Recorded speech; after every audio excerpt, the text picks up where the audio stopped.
IPL এর পরই টি-20 বিশ্বকাপ শুরু। বিশ্বকাপে ইংল্যান্ডের যে স্কোয়াড সেটার 15 জনের 8 জনই ব্যস্ত আইপিএলে। স্কোয়াড ঘোষণার পর England and Wales cricket board ECB আগেই জানিয়েছে পাকিস্তান সিরিজের কারণে আইপিএল এর প্লে অফে থাকছেন না ইংলিশ ক্রিকেটাররা। আইপিএল এর মাঝপথে এমন শর্ত জুড়ে দেওয়ায় বেশ ক্ষুব্ধ ভারতের সাবেক ক্রিকেটার এবং ধারাভাষ্যকার সুনীল গাভাস্কার। সম্প্রতি মিড ডেতে লেখা এক কলামে ইসিবির ওপর ক্ষোভ ঝেড়েছেন এই ইন্ডিয়ান।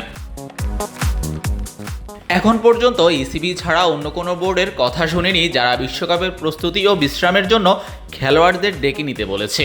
নিলাম হওয়ার আগেই বিসিসিআই সব বোর্ডের সঙ্গে খেলোয়াড়দের পুরো মৌসুমে পাওয়া নিয়ে কথা বলেছে, কারণ আইপিএল এর কদিন পরই বিশ্বকাপ শুরু এটা জানা ছিল।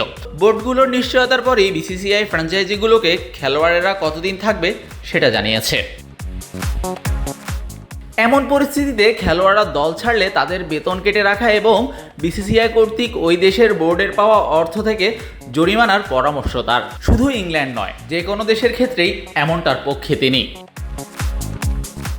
খেলোয়াড়কে যে টাকা দেওয়া হয় ফ্র্যাঞ্চাইজিকে সেটা কাটলেই হবে না, বোর্ডকেও খেলোয়াড় বাবদ পাওনা টাকা দেওয়া যাবে না। বোর্ড প্রত্যেক খেলোয়াড়ের জন্য 10% করে কমিশন পেয়ে থাকে। বোর্ড পুরো মৌসুম খেলার নিশ্চয়তা দিয়ে থাকলে তাদেরও জরিমানা করা দরকার। এই 10% টাকা শুধুমাত্র আইপিএলই দেয়, অন্য কোনো লিগ তো দেয়ই না। এই উদারতার জন্য বিসিসিআই কি কোনো ধন্যবাদ পায়? তা তো নয়। আইপিএল এর প্লে অফ শুরু হবে আগামী 21 মে থেকে, ফাইনাল 26 মে। ইংল্যান্ডের পাকিস্তান সিরিজ শুরু 22 মে থেকে। অন্যদিকে বিশ্বকাপ শুরু 1 জুন থেকে। শাহরিয়ার শাওন, স্পোর্টস বাংলা।